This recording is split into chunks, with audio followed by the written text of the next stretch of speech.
Plusieurs politiciens et philosophes s'inspirent du sermon de la montagne pour pouvoir étayer leurs propos. Alors, qui en est l'auteur et quel est le message central?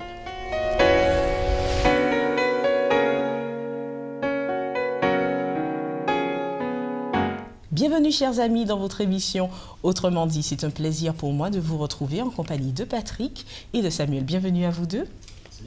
Alors, cette semaine, nous continuons la dynamique de l'étude du livre de Matthieu et nous avons vu les semaines précédentes le personnage de Jésus, où nous avons parlé de sa venue, de sa mission, de sa tentation dans le désert. Et là, nous voyons un peu qu'après cette période de jeûne et de prière, qu'il s'adresse à une foule sur une montagne et il donne un ensemble d'enseignements. Alors, quel message Jésus a souhaité faire passer aux personnes qui l'entouraient à ce moment? Jésus est le pédagogue par excellence. Lorsqu'on lit les évangiles, on se rend compte que Jésus a une faculté hors pair d'enseigner, d'inculquer des valeurs. Et lorsque nous arrivons dans Matthieu, à cette portion appelée le sermon sur la montagne, je crois que globalement, Jésus désire communiquer à ses auditeurs, à ceux qui se sont rassemblés nombreux au pied de cette montagne, les valeurs du royaume. Jésus est en train de dire à la foule, le royaume que j'incarne, les valeurs de ce royaume-là peuvent être vôtres. Vous pouvez vous approprier ces valeurs-là, ces principes. La philosophie du royaume va être déclinée par Jésus dans le sermon sur la montagne à travers les différentes illustrations, les différents principes qu'il va évoquer. Donc, quel type de valeurs on pourrait retrouver comme ça? Alors, c'est à la fois éthique, spirituelle, sociale, dans le rapport avec l'autre, dans la centralité de Dieu dans sa vie. Et c'est intéressant que Jésus parle par exemple dans le sermon de la montagne de ce qui constitue le bonheur de l'homme. Heureux lorsqu'il commence cette série que l'on appelle les béatitudes, ce qui constitue le bonheur de l'homme et qui va contraster avec souvent ce que la société a mis en avant comme critère de bonheur. Il va parler également du rapport à l'autre, comment aimer véritablement, comment aller vers celui qui est rejeté. Donc tout cela, quelque part, dénote la philosophie du royaume, les valeurs éthiques, spirituelles, morales que Jésus désire inculquer à ses auditeurs. Et, le sermon sur la montagne décline ça de plusieurs manières et je crois que c'est une pédagogie extraordinaire et c'est un message fondamental, à la fois pour ceux qui l'ont entendu et pour nous aujourd'hui. Alors c'est vrai que pour ceux qui nous suivent, vous pourrez retrouver le sermon sur la montagne dans Matthieu, en tout cas, les chapitres 5 à 7. Alors, Samuel, justement, quand on te parle du sermon sur la montagne, ça t'évoque quoi, au juste? Ce que ce sermon évoque pour moi, c'est une déclinaison de la justice de Jésus. Comment cette justice-là va se traduire dans la vie du croyant. Cette justice-là, elle va se traduire, par exemple, par le bonheur, la traduction du bonheur, comment elle va se traduire. Et Jésus va décliner ça dans ce qu'on appelle les béatitudes. Cette justice-là, elle va se décliner, par exemple, dans l'engagement que le disciple peut avoir. Lorsque Jésus va dire que vous êtes le sel de la terre. Donc, il renvoie à un engagement que le disciple doit avoir et à la manière dont il va agir envers ceux qui sont autour de lui par rapport au message qu'il doit véhiculer. Il y a aussi, par rapport à cette justice-là, la question, le rapport du croyant par rapport à l'écriture. Quand il va dire de ne pas croire qu'il est venu abolir la loi et les prophètes, mais qu'il est venu accomplir. Il y a également l'aspect comportement, l'attitude du croyant. Quand Jésus va dire tout un ensemble de propos par rapport à la loi, il vous a été dit que telle et telle chose, mais moi je vous dis que, etc. La question de la piété, et également comment agir en public, le faire en public comme le faisaient les pharisiens, ou bien est-ce que la vraie piété, c'est la relation à Dieu et quelque chose qui se passe de manière intérieure, beaucoup plus intense que cela, et puis là aussi la relation au monde. ou les relations humaines. Donc il y a quand même tout un ensemble de thèmes comme cela en rapport à ce que j'appellerais la justice,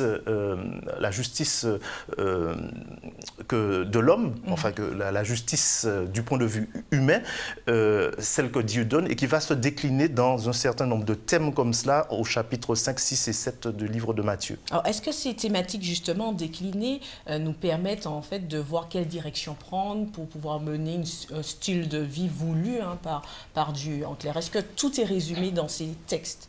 C'est tout l'intérêt de la chose. Le Sermon sur la montagne n'est pas simplement un morceau de littérature juste destiné à susciter l'admiration des gens qui aiment bien le texte biblique. Il s'agit en fait, voilà, comme je disais tout à l'heure, de valeurs qui doivent s'incarner dans notre comportement.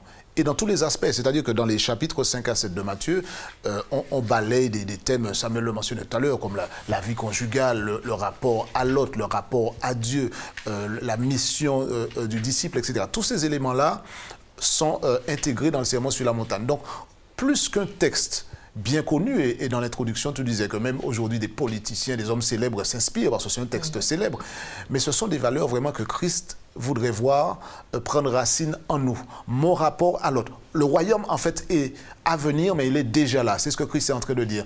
Et parce qu'il est déjà là, vous en êtes les citoyens. Et vous allez démontrer votre citoyenneté dans ce royaume-là en exhibant les valeurs du royaume. Et dans mon rapport à l'autre, je vais l'aimer, je ne vais pas le juger. Dans ma vision du mariage, je saurai effectivement que le caractère indissoluble du mariage, ce n'est pas une option, c'est quelque chose que Dieu a voulu. Quand je vais peut-être tenter de porter un regard de jugement sur l'autre, je me rappellerai également que je ne suis pas exempt de faute. Donc, tout ce que le Christ dit dans le Sermon sur la montagne est destiné à prendre racine dans ses auditeurs et à nous également, qui lisons le texte aujourd'hui, de telle sorte que nous soyons la meilleure démonstration possible que nous sommes des citoyens de ce royaume-là. J'ai envie encore d'aller plus loin. C'est vrai que tu nous dis qu'il faut que ça prenne racine et autres, mais comment vraiment s'approprier, réussir à s'approprier tout ce que Jésus mentionne? Parce que tu as mentionné certains faits qu'il mentionne, mais dans Matthieu 6 et même Matthieu 7, on voit qu'il dit de ne pas s'inquiéter du lendemain, que chaque jour suffit à sa peine, ou encore de ne pas juger, chercher, on vous ouvrira, frapper et autres, chercher, frapper, emprenez le chemin étroit puisque c'est lui qui mène au royaume. Il faut porter du fruit, il faut bâtir sur le roc. C'est vrai que ce sermon est riche d'enseignements. Mais comment, nous, en lisant ça, on pourrait s'approprier de cette richesse et faire cette richesse devenir mien, si je puis dire, pour moi? Bien, en fait, tu as pris des textes, mais j'ai envie de dire que tu n'as peut-être pas pris ceux qui sont les plus pratiques. Parce que dans les textes que tu as utilisés et que tu as repris, effectivement, l'étudiant de la Bible arrive à comprendre. Mais il y a aussi des textes qui sont très, très, très directs et très clairs d'un point de vue pratique. Par exemple, sur la question du comportement humain, Jésus va dire que vous avez entendu dire aux anciens, tu ne tueras point, et que celui qui va tuer est passible de jugement. Mais moi, je vous dis que quiconque se met en colère, ça c'est très pratique, en colère contre son frère est passible de jugement. Il va dire encore que si, lorsqu'on doit présenter son offrande, eh bien qu'on a un problème avec son frère, eh bien de laisser là l'offrande et puis d'aller régler le problème avant. Il va dire aussi sur la question de l'adultère qui vous a été dit, tu ne commettras point d'adultère, mais celui qui va simplement regarder une femme pour la convoiter a déjà commis un adultère. Donc ça, ce sont des choses très pratiques et qui vont apporter un éclairage, non pas un éclairage nouveau, mais qui va remettre à jour, dépoussiérer un texte qui a toujours dit cela, en fait, mais que les docteurs de la loi, les scribes de l'époque ne percevaient pas forcément de cette manière-là. Donc il y a des choses très pratiques. Quand il va dire, je vais ajouter cela aussi, quand il va dire que si ton ennemi te pousse à faire 1000, donc t'oblige à faire quelque chose, eh bien tu en fais deux avec lui.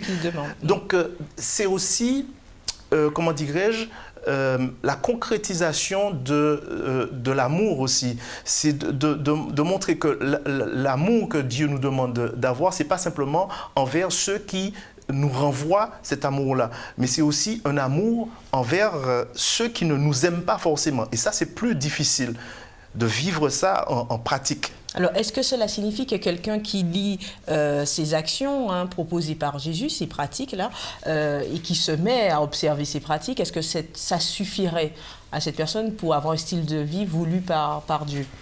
L'erreur, à mon avis, ce serait de considérer le sermon sur la montagne comme une recette, une liste de cases à cocher pour dire ça y est, ça je fais, ça je fais.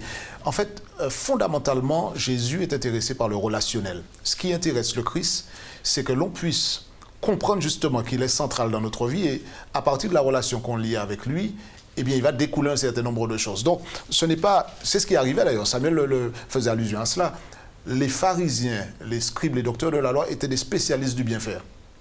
Mais il manquait l'ingrédient de base. Ils avaient en fait soustrait à la loi un élément capital qui est l'amour. C'est-à-dire qu'ils faisaient des choses de manière purement légaliste, purement rituelle, mais rognant ce qui faisait la force, la substance même du principe évoqué par Dieu. Donc il ne s'agit pas de dire, voilà, eh bien, comme le jeune homme riche, rappelé plus tard dans l'évangile de Matthieu, chapitre 19, voilà, toutes ces choses-là, je les fais, mais il manque l'élément essentiel. Donc, quelqu'un qui lirait ce principe-là, à mon avis, la démarche idéale pour cet individu serait de dire, eh bien, celui qui est derrière ces principes-là, l'auteur même du sermon sur la montagne, j'aimerais le rencontrer. Et si je tombe amoureux de ce Jésus-là, eh bien, son enseignement va avoir un retentissement particulier dans ma vie. Et je m'approprierai ces choses-là, non pas comme une liste de choses à faire ou à ne pas faire, mais comme étant l'expression de quelque chose de fort qui existe entre Christ et moi. Et Samuel a donné plusieurs exemples. Il y a même sur le matérialisme, je relisais là, à l'instant, lorsqu'il dit au chapitre 6, « Ne vous amassez pas des trésors sur la terre ». Aujourd'hui, dans une société aussi matérialiste que la nôtre, où les gens placent leur confiance, où ils investissent dans le matériel comme si c'était un Dieu, c'est important de se rappeler, en fait, que la véritable richesse est en Christ, que la valeur fondamentale, c'est Jésus, et que autant il est important d'avoir des moyens matériels pour vivre, ces moyens matériels ne devraient jamais prendre la place de Dieu. Donc fondamentalement, en s'appropriant Christ au niveau relationnel, au niveau soumission, eh bien, ça va s'exprimer dans un certain nombre de valeurs qui vont placer mes priorités ailleurs. Je ne serai plus dans une démarche pharisaïque où je vais faire juste pour impressionner, faire pour me satisfaire d'avoir coché des cases, mais j'aurai fait comme étant l'expression de l'amour. Quoi d'autre que l'amour, juste pour terminer là-dessus, quoi d'autre que l'amour pourrait illustrer ce que Samuel disait tout à l'heure, c'est-à-dire aimer celui qui ne nous aime pas ou faire aller plus loin avec celui qui exige déjà quelque chose de nous. C'est vrai que tu nous parles des pharisiens. Est-ce que c'est la raison pour laquelle, en tout cas, Jésus, dans Matthieu 5, verset 20, nous dit « Si votre justice ne surpasse pas celle des scribes et des pharisiens, vous n'entrerez jamais dans le royaume des cieux ». C'est quand même fort, Samuel.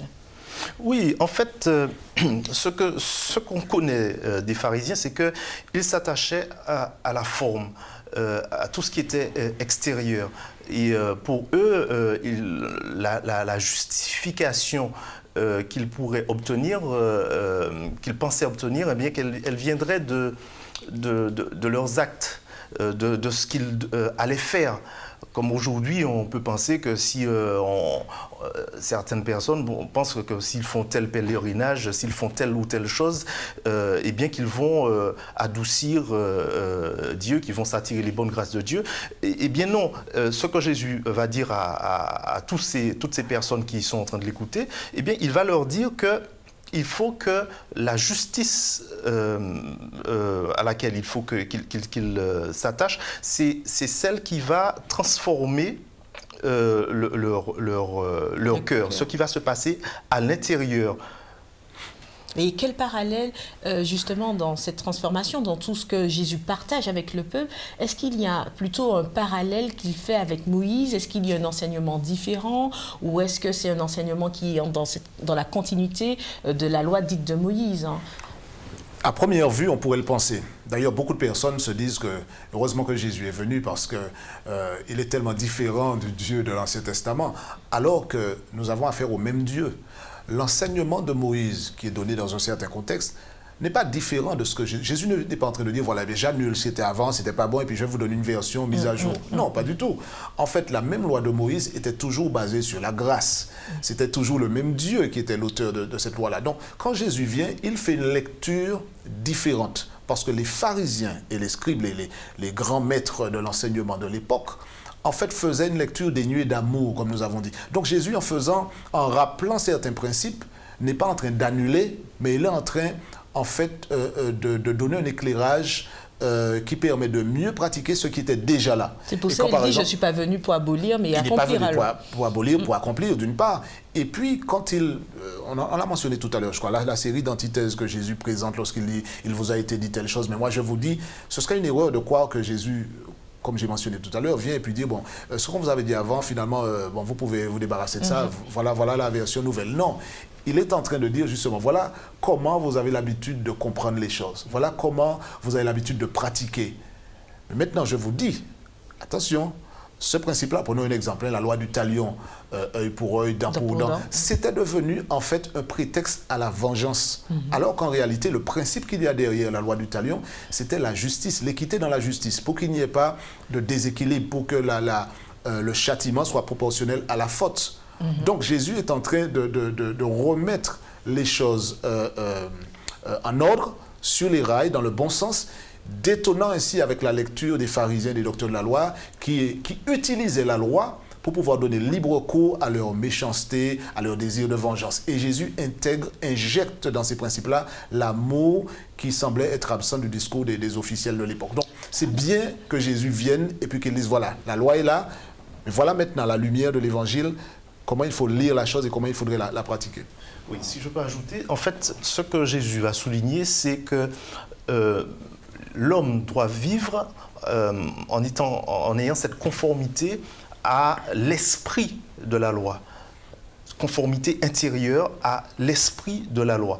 Donc, qu'est-ce que tu entends par l'esprit de la loi pour oui, bien cerner? L'esprit de la loi, c'est ce qu'il va traduire à chaque fois, comme Patrick l'a dit, en disant il vous a été dit, c'est-à-dire que vous avez cru que c'était cela jusqu'à maintenant, mais moi je vous dis que. Donc, il y a ce qui a été écrit, mais derrière cela, par exemple, tu ne tueras point. Je vais dire, derrière le tu ne tueras point, c'est pas simplement quand vous allez prendre une arme, un couteau, vous allez prendre quelque chose, vous allez tuer quelqu'un. C'est plus que ça. C'est-à-dire que vous pouvez tuer quelqu'un par vos propos. Donc, c'est l'esprit de la loi qu'il va mettre en avant, au-delà de l'écrit, qui a toute sa valeur, et dire aux pharisiens, notamment, vous avez cette obéissance à un texte, mais qui se traduit extérieurement par une sorte de rigueur que vous vous attribuez, mais intérieurement, il l'a souligné à plusieurs reprises, Jésus, intérieurement, eh bien, vous n'êtes pas en conformité avec l'esprit de la loi. Comment se prémunir justement du style de vie des pharisiens? On n'a pas besoin d'être pharisien pour fonctionner comme un pharisien. Aujourd'hui, toute personne justement qui est aveuglée, qui ne voit pas justement derrière le principe, derrière la loi, l'esprit de la loi, l'amour, ce que Jésus veut en réalité chez l'autre. Ce n'est pas simplement qu'il puisse faire l'action et dire, voilà, prends l'exemple de Samuel qui est un très, très bel exemple. Je n'ai pas tué. Je n'ai jamais été condamné par la justice, je n'ai jamais commis de meurtre. On peut se satisfaire de ça. Ça, c'est une lecture des pharisiens. Mais celui qui comprend le message de Jésus se dit, effectivement, en fait, ce que le Seigneur me dit, c'est pas simplement de ne pas utiliser une arme contre mon frère et puis mettre un terme à sa vie physique, mais ça peut être aussi d'avoir un regard, une attitude de haine vis-à-vis de l'autre. Ça me place pratiquement sur le même pied que le meurtrier, c'est-à-dire qu'en disant à mon frère Raka, d'accord, je suis aussi coupable de celui qui a commis un meurtre. Donc le Christ va plus loin. Il fait une véritable explication de texte qui est dépoussiérée et qui permet à l'autre de comprendre en fait que je ne peux pas simplement me satisfaire de n'avoir pas tué ou de n'avoir pas commis l'adultère. Je peux être dans une situation qui est aussi condamnable simplement parce que mon esprit, l'attitude que j'adopte est aussi coupable que celle de celui qui commettrait l'acte. D'ailleurs, le péché commence là. Et c'est ça qui est intéressant avec Christ. Il permet une lecture du texte qui est fidèle à l'intention de l'auteur. Et pas simplement une lecture mécanique du texte qui fait, voilà, eh je n'ai pas tué, je n'ai pas commis d'adultère, alors que si moi j'insulte, je méprise ou je peux tuer avec ma langue, je suis aussi coupable que le meurtrier qui aura tiré son épée et qui aura fait du tort à l'autre. Et ça, je crois que c'est cet éclairage-là que Christ donne a dû certainement déstabiliser les leaders religieux de l'époque. Et je crois qu'aujourd'hui, on ferait bien de relire le Sermon sur la montagne et de nous l'approprier, de nous dire effectivement, est-ce que nous ne sommes pas, sans être pharisiens socialement parlant, est-ce que nous ne sommes pas dans la même posture que les pharisiens de par notre lecture du texte biblique? Est-ce que nous avons beaucoup d'actions en surface ou est-ce que les actions viennent du cœur ou est-ce que c'est vraiment enraciné? Justement par rapport à ce que vous venez de dire sur les intentions de l'auteur de faire des actes empreints d'amour, si j'ai envie de dire, et ne pas avoir des actes de surface ou au contraire je n'ai pas tué mais bon mon cœur est rempli d'animosité pour un frère et autres, donc au contraire c'est tout aussi déplorable d'après le message que l'on lit à travers le Sermon sur la montagne. Que pensez-vous des réseaux sociaux où par rapport à l'étalement de la vie privée et autres aussi on a tendance pour certains à vouloir étaler un peu sa vie spirituelle, à prier en ligne. Qu'est-ce que vous pensez sur ce nouvel outil et quel lien, est-ce que ça ne développe pas un peu cette vie spirituelle en surface? Comment se prémunir? Quel est votre avis dessus? On vit dans une société où tout est mis au grand jour, c'est l'ère de la télé-réalité, c'est l'ère des réseaux sociaux, on montre tout de sa vie et même pour en venir à ta question, à sa vie spirituelle. Donc la vie spirituelle, c'est quelque chose qui est très intime, puisqu'on est dans le registre de la relation avec Dieu. Et même dans ce cas-là, eh bien, on trouve effectivement sur les réseaux sociaux un étalage de tout cela. Il n'y a pas, ce n'est pas gênant s'il s'agit de partager un vécu avec d'autres, puisque c'est ce que Dieu nous invite à faire. Et aujourd'hui, nous sommes à l'ère des communications, avec un développement extraordinaire à cet égard, qui peut effectivement permettre de communiquer avec d'autres personnes un vécu, quelque chose d'intense qu'on vit avec Dieu. Par contre, là où ça peut être, il faut faire attention, c'est dans la mesure où on se retrouverait comme les pharisiens de l'époque dont Jésus stigmatisait le comportement. Parce que, par exemple, ils avaient l'habitude de prier au vu et au su de tout le monde, en pleine rue, pour être vus et pour qu'on puisse louer leur haut niveau de spiritualité, alors que Jésus a souligné justement qu'il n'y avait rien.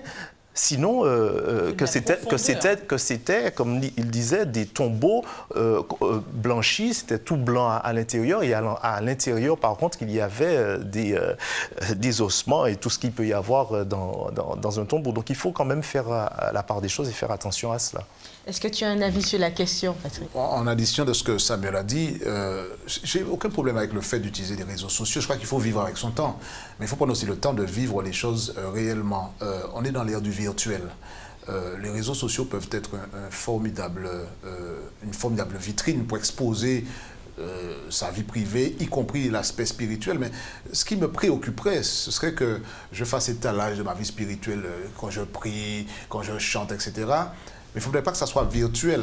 Alors, d'une part, est-ce que c'est nécessaire de l'exposer? Je n'en suis pas sûr.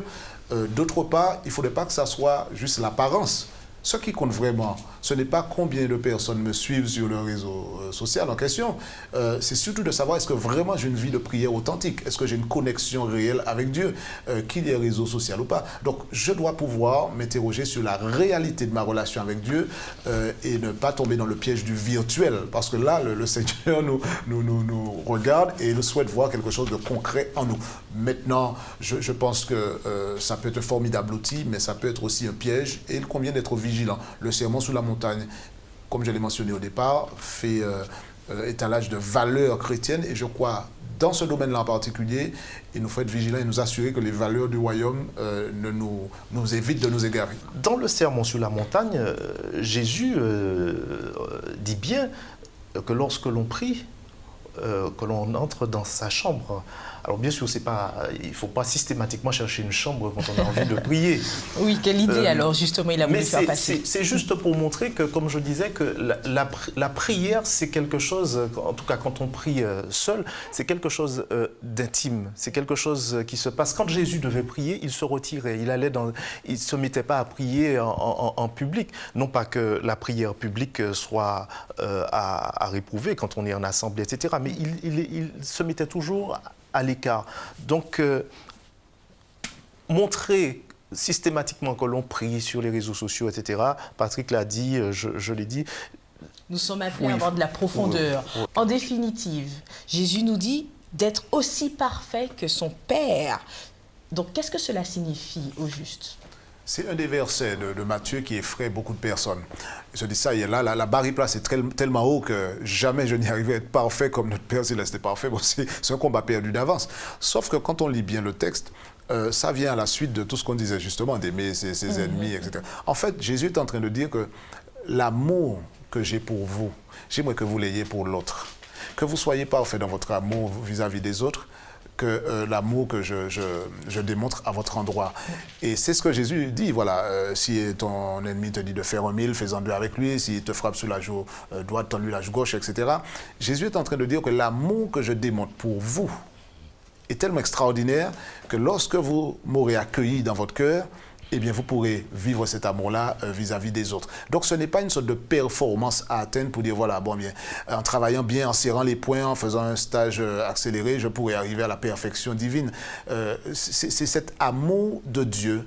On n'aura jamais la possibilité d'être Dieu nous-mêmes. Nous sommes des créatures et il est hors de question de faire compétition à Dieu. Mais il s'agit de démontrer dans nos rapports avec l'autre et avec Dieu cet amour que Dieu a placé en nous. Je le prends de cette manière plutôt que de chercher à faire une course à la perfection, à l'infaillibilité qui est une démarche vouée à l'échec au départ. Alors, mais c'est vrai, et j'aimerais que nous terminions sur ce point, c'est vrai que dans la société actuelle où nous vivons, nous parlons beaucoup d'amour entre humains, d'amour de Dieu, où tout, l'amour excuse tout, l'amour veut tout. Alors, que pensez-vous de cet élan qui est en train de naître en ce moment ?